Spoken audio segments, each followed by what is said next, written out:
آیات لقوم یعقلون، ان سب میں آیات ہیں، نشانیاں ہیں ان لوگوں کے لیے جو عقل سے کام لیں۔ ان کو دیکھو اور ان کے خالق کو، مدبر کو پہچانو۔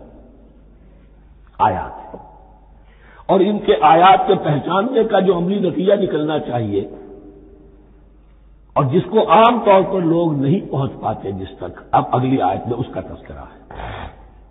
نتیجہ تو نکلنا یہ چاہیے کہ پھر محبوب اللہ ہی ہو، شکر اسی کا ہو، اطاعت اسی کی ہو، عبادت اسی کی ہو۔ جب سورج میں کچھ نہیں تو اللہ نے اس کو بنایا ہے، یہ حرارت جو ہے اللہ نے دی ہے، چاند میں کچھ نہیں، ہوائیں چلانے والا کوئی وہی تو ہے۔ تو اب کسی شے کے لیے کوئی شکر نہیں، کسی شے کے لیے کوئی عبادت نہیں، کوئی ڈنڈوت نہیں، کوئی سجدہ نہیں، بلکہ صرف اللہ کے لیے، اور وہی مطلوب و مقصود بن جائے، وہی محبوب ہو۔ لا محبوب الا اللہ، لا مقصود الا اللہ، لا مطلوب الا اللہ۔ جن لوگوں کی یہاں تک رسائی نہیں ہو جاتی، وہ لوگ کسی اور شے کو اپنا محبوب و مطلوب بنا کر اس کی پرستی شروع کر دیتے ہیں۔ خدا تک نہیں پہنچے، اپنے نفسی کو معبود بنا لیا، جو یہ کہے کر رہے، معبود تو ہو گیا۔ ارایت من اتخذ الہہ ہواہ، اپنے قوم کو معبود بنا لیا، قوم کی برتری کے لیے، قوم کی سربلندی کے لیے جانے بھی دے رہے، وطن کو معبود بنا لیا۔ اس حقیقت کو علامہ اقبال نے سمجھا ہے، اس دور کا سب سے بڑا بت وطن ہے۔ اس دور میں میں اور ہے، جام اور ہے، جم اور، ساقی نے بنا کی روش لطف و ستم اور، تہذیب کے آذر نے ترشوائے صنم اور، مسلم نے بھی تعمیر کیا اپنا حرم اور، ان تازہ خداؤں میں بڑا سب سے وطن ہے، جو پیرہن اس کا ہے وہ مذہب کا کفن ہے۔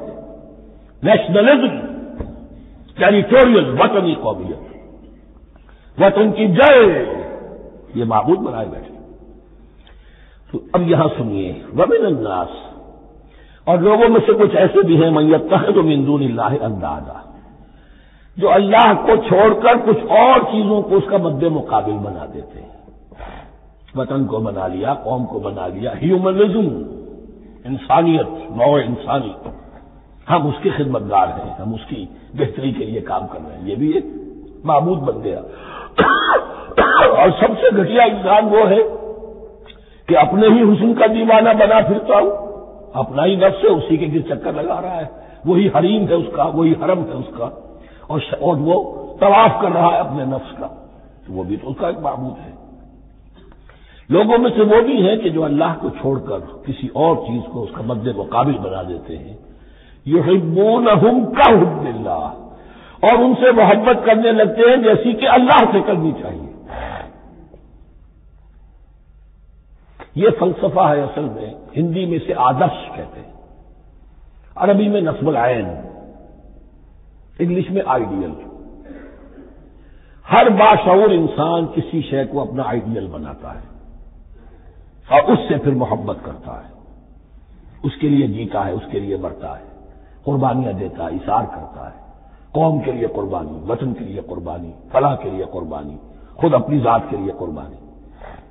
یحبونہم کحب اللہ، یہ سارے کام تو اللہ کے کرنے کے تھے، جیو اللہ کے لیے، مرو اللہ کے لیے، محبت اس سے کرو۔ ان صلاتی و نسکی و محیای و مماتی للہ رب العالمین۔ تم نے اپنی یہ ساری نسبتیں کسی اور شے کے ساتھ وابستہ کر دی، تم نے اللہ کا مد مقابل تراش لیا۔ می تراشت فکر ماں ہردم خدا بندے دیگر، رست از یک بند تا استاد در بندے دیگر۔ انسان معبود تراشتا رہتا ہے اپنے ذہن سے، اور ان کے لیے محبت کرتا ہے، جانے دیتا ہے، قربانیاں دیتا ہے۔ ومن الناس من یتخذ من دون اللہ اندادا یحبونہم کحب اللہ، یہ مضمون بھی سورہ حج میں زیادہ واضح ہوگا۔ والذین آمنوا اشد حبا للہ، پھر یہ لٹمس ٹیسٹ کا لفظ میری زبان پر آ رہا ہے، اور جو لوگ واقعتاً صاحب ایمان ہوتے ہیں ان کی شدید ترین محبت ہوتی ہے اللہ کے ساتھ۔ اگر یہ نہیں ہے، اگر یہ نہیں تو بابا پھر سب کہانیاں ہیں۔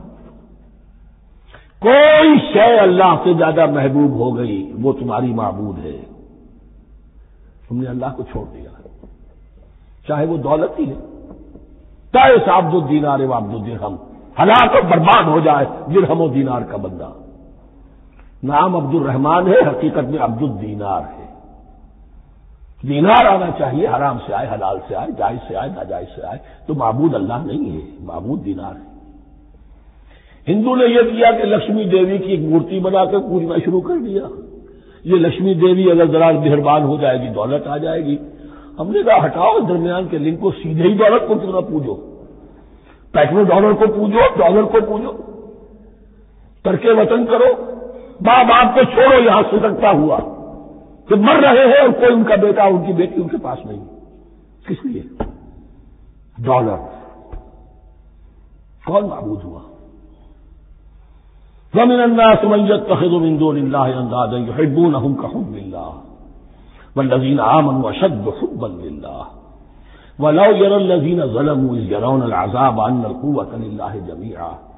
اور کاش کے دیکھ لیتے یہ لوگ جو اس شرک میں اور اس گناہ میں مبتلا ہیں، ظلم شرک کے معنی، جب وہ دیکھیں گے عذاب کو اور یہ بات واضح ہو جائے گی کہ قوت تو ساری کی ساری اللہ کے ہاتھ میں ہے، کسی کے پاس کچھ نہیں. وَأَنَّ اللَّهَ شَدِيدُ الْعِقَابِ، اور یہ کہ اللہ سزا شدید العذاب، اللہ سزا دینے میں بہت سخت ہے. اس وقت آنکھ کھلے گی تو فائدہ کیا ہوگا؟ اب آنکھ کھلے تو فائدہ ہے.